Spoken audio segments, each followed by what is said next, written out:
অভিষেক বচ্চনকে বলতে পারি যে এরকম দুর্দান্ত আর অদ্ভুত পারফরমেন্স তোমরা কোথাও দেখবে না, পাবে না। এটা এটা আমার জন্য এটা প্রথম অভিষেক বচ্চন এরকম লেভেলের পারফরমেন্স। জনি লিভার কাজ করবে ছবিতে আমি আশা করিনি।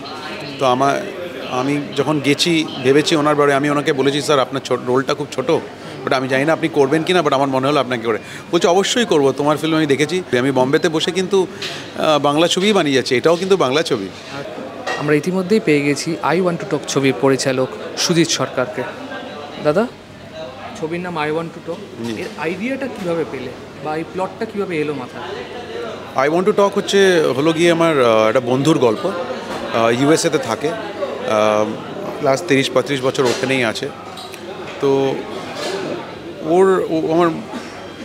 ওর জীবন থেকে যে ও জীবনে কি মানে স্ট্রাগল দিয়ে গেছে, আর ওই স্ট্রাগলগুলোকে কী করে ও হ্যান্ডেল করেছে, ওর মেয়ের সাথে আর বাবার যে সম্পর্কটা, ওতে কি জিনিস ঘটে গেছে, কত দূরত্ব হয়েছে, কত কাছে এসছে, এই সব মিলিয়ে I want to talk. And I want to talk এই জন্য কেন কি ক্যারেক্টারটা আমার খুব বেশি কথা বলে, একটা তো ওইটা। আর দ্বিতীয় মিনিংটা হলো যে আমরা যদি কথা বলে কিছু যদি আমাদের মধ্যে একটা মানে আমাদের সম্পর্কের মধ্যে যদি কিছু একটা মানে অসুবিধা থাকে, ওটাকে যদি আমরা সর্ট আউট করে নিতে পারি, আর ওটার জন্য কমিউনিকেশন আর এক্সপ্রেস করা খুব দরকার। সো এইটা ওই জিনিসটাকে হাইলাইট করছে ফিল্মটা। পিকু বলো, সর্দার উদম বলো, বিভিন্ন জনারের ছবি তুমি করেছো, তো এই ছবিটাকে তুমি কতটা আলাদা মনে করছো? ওয়েল, এইটা আমি সব ছবি এটা আলাদাভাবেই দেখি, এটা কোনো সিকুয়েল না। এটা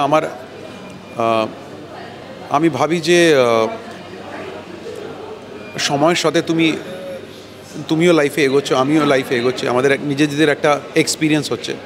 সো ওই এক্সপিরিয়েন্সের সাথে তুমি অনেক কিছু পাও, অনেক কিছু লার্নিং হয়, যেগুলোকে তুমি চাও কি সিনেমা বা কোনো লিটারেচার বা রাইটিং দিয়ে ওটাকে লোকের কাছে পৌঁছে দিতে। সো আমি নিজের জীবনে যেই জিনিসগুলো মানে যেই উৎসাহগুলো পেয়েছি from different people, different characters, এই বইতে অভিষেক বচ্চনের যে ক্যারেক্টারটা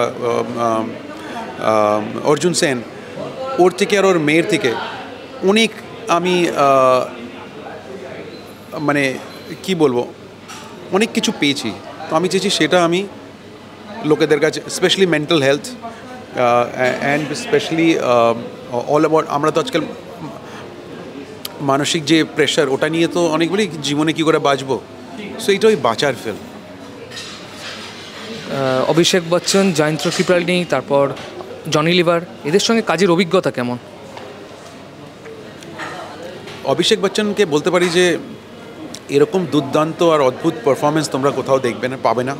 এটা আমার জন্য এটা প্রথম অভিষেক বচ্চন এরকম লেভেলের পারফরমেন্স। আর যারা দেখেছে সবাই মানে বলছে যে অভিষেক বচ্চন মানে জাস্ট অসাধারণ।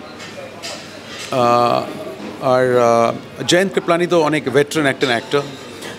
তো আমার মনে হলো যে এমন একটা ডাক্তার চাই যে যার মধ্যে একটা খুবই একটা মেজাজও থাকবে আর একটা মজাও থাকবে। তো ও ডক্টরের জন্য যে রোলটা করেছে দারুণ করেছে আমার জন্য। অ্যান্ড জনি লিভার কাজ করবে ছবিতে আমি আশা করিনি। তো আমি যখন গেছি ভেবেছি ওনার বারে, আমি ওনাকে বলেছি স্যার আপনার রোলটা খুব ছোটো, বাট আমি জানি না আপনি করবেন কি না, বাট আমার মনে হলো আপনাকে করে। বলছে অবশ্যই করবো, তোমার ফিল্ম আমি দেখেছি, তোমার ফিল্মে যদি ছোটোও রোল হয় একটা, মানে একদম ছোটোও যদি হয়, একটা ডায়লগও যদি হয়, আমি তাও করবো। আমি বললাম so nice of you sir, thank you. তারপরে জনি ভাই এগ্রি করলো।